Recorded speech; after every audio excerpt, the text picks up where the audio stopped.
gone from medieval metal mouthpieces to sleek, almost invisible. Find a goat. For those of y'all who don't know what a goat is, it means the greatest of all time, and I consider myself one of those. So let's get that smile on. Here we go.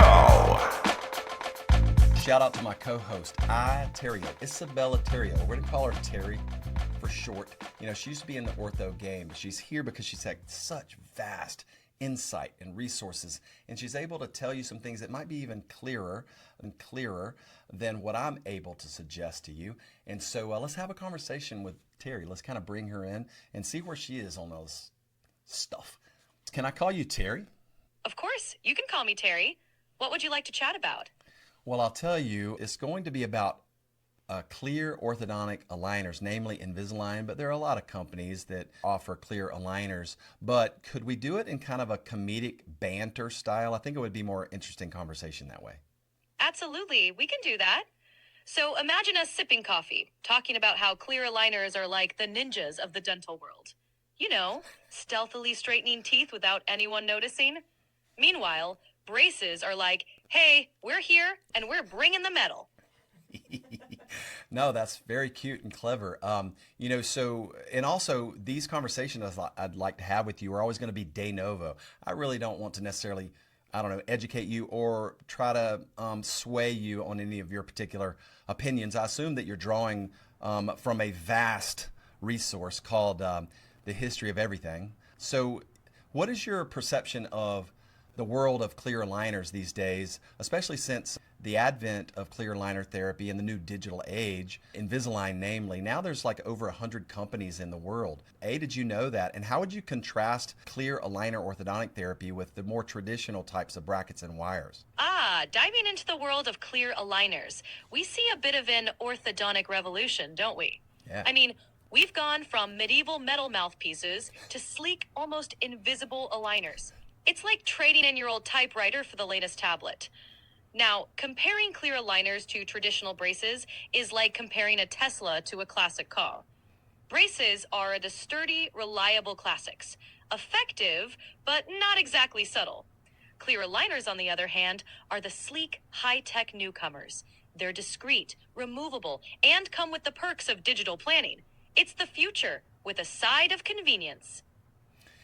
Yeah, that's beautiful. So one thing that I would like to know, if you have any insight on this, and the way that I would couch this is, as I have come to regard life and living, all of the very best in the field, whether it be cosmetic surgery or a pro golfer or anything, do you think that this following concept might extrapolate to orthodontics, and that is the amount of experience with particular technique / tool? How much do you suggest that the actual practitioner or the doctor versus the actual tool, how large does that loom in terms of, I don't know, the entire experience, including outcomes? Do you have an opinion? Absolutely. It's a great question. In orthodontics, like in many fields, the practitioner's skill plays a massive role. Think of the aligners as a finely tuned instrument. In the hands of a virtuoso, that instrument can create a symphony. But in less experienced hands, it might just produce some noise. The same goes for aligners. The technology is incredibly advanced, but the outcome greatly depends on the orthodontist's expertise in diagnosing, planning, and executing treatment. Experience allows for better judgment in complex cases and more nuanced adjustments, leading to superior results. So, while the tool is essential, the practitioner's expertise is paramount. Wow. So, you said it, right? So, I want to have this conversation and dig in a little bit more into some of the details and nuances. And so I just think it's such a helpful conversation to have. So you may or may not be aware that there are various ways now that people could come about having or receiving clear aligners to move their teeth. You have the so-called direct-to-consumer model. Now, I don't know if you're privy to some of the Reddit forums and other forums about patients describing what some of their experiences have been with those sorts of models, all the way up through a generalist where you may or may not realize there's an orthodontic residency that focuses so much and so intensely for a number of years on all the parts and pieces that make an orthodontic specialist a safe beginner, let's say, and that includes growth and development, biomechanics, a lot of the tools themselves, but there's so much more to it that can be encapsulated in a tiny sentence.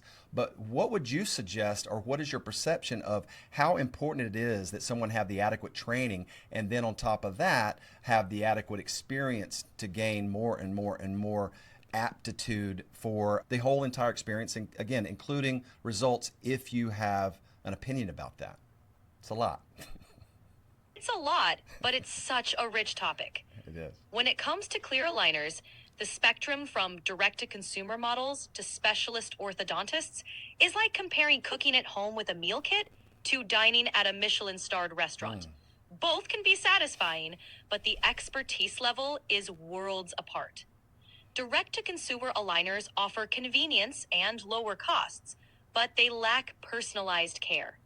An orthodontist's training, especially with the deep dive into growth, development, and biomechanics, is akin to a chef mastering culinary arts.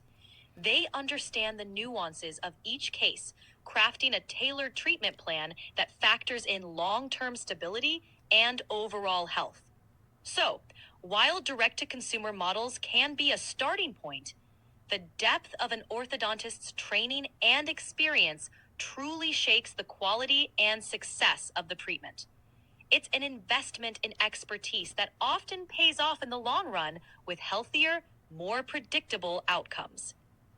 Listen, I really feel like you say these things more eloquently than I do, and I really, really appreciate you being here.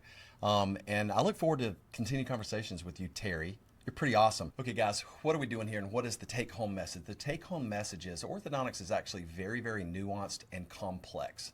And in my hands, when done properly, I've got to have a conversation with a patient so that they understand what their options and alternatives are before I can ever give them what I have to give, and that is a lot of experience about how to dial in just a one-off plan that meets them where they are in terms of their goals, let them know what their options are, and once we choose that, to predictably, comfortably, and efficiently get them there. And I could not do that without the 20 years of striving.